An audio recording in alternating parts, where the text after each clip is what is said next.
Just 250 rupees இருந்தாலே போதும். ஒரு சூப்பரான பிரேக்ஃபாஸ்ட் பஃபே சாப்பிடலாம். வாங்க வீடியோக்குள்ளே போகலாம்.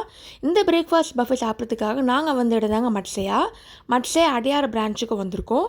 மட்சையா, அடையார், டி நகர், எக்மோர் 3 இடத்துல பிரான்ச் வச்சுருக்காங்க.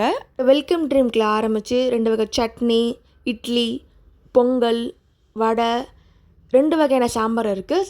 ஜெயின் சாம்பார் இருக்குது, கேரட் சாம்பார் வச்சுருக்காங்க. அப்புறம் பூரி, உருளைக்கிழங்கு மசாலா வச்சுருக்காங்க. பேன் கேக் இருக்குது, பரோட்டா இருக்குது, பன்னீர் பரோட்டா செஞ்சுருக்காங்க. அப்புறம் டெசர்ட்டில் பார்த்தீங்கன்னா குட்டி கப் கேக், வெண்ணிலா கேக். மெனு வந்து வீக்லி சேஞ்ச் பண்ணுவாங்க. அவங்க இன்ஸ்டாகிராம் பேஜ்லேயே மென்ஷன் பண்ணியிருப்பாங்க. சாட்டர்டே ஒரு மெனு இருக்கும், சண்டே ஒரு மெனு இருக்கும். வீக்கெண்டில் மட்டும்தான் அங்கே பஃபே இருக்குது. லைவ் கவுண்டரில் பிளெயின் தோசை, பொடி தோசை, ஆனியன் தோசை வச்சுருக்காங்க. ஓவராலாக ஒரு செம்மையான பிரேக்ஃபாஸ்ட் பஃபே. பிரேக்ஃபாஸ்ட் டைமிங்ஸ் பார்த்தீங்கன்னா 7 AM to 10 AM வரைக்கும் இருக்குது. காஃபியும் வருதுங்க. சில பிரேக்ஃபாஸ்ட் பஃபே மட்டும் இல்லைங்க, லஞ்ச்லேயும் பஃபே இருக்குது, டின்னர்லேயும் பஃபே இருக்குது. லிங்க் டிஸ்கிரிப்ஷன் தரேன், மறக்காமல் செக் பண்ணிக்கோங்க. தேங்க்ஸ் ஃபார் வாட்சிங்.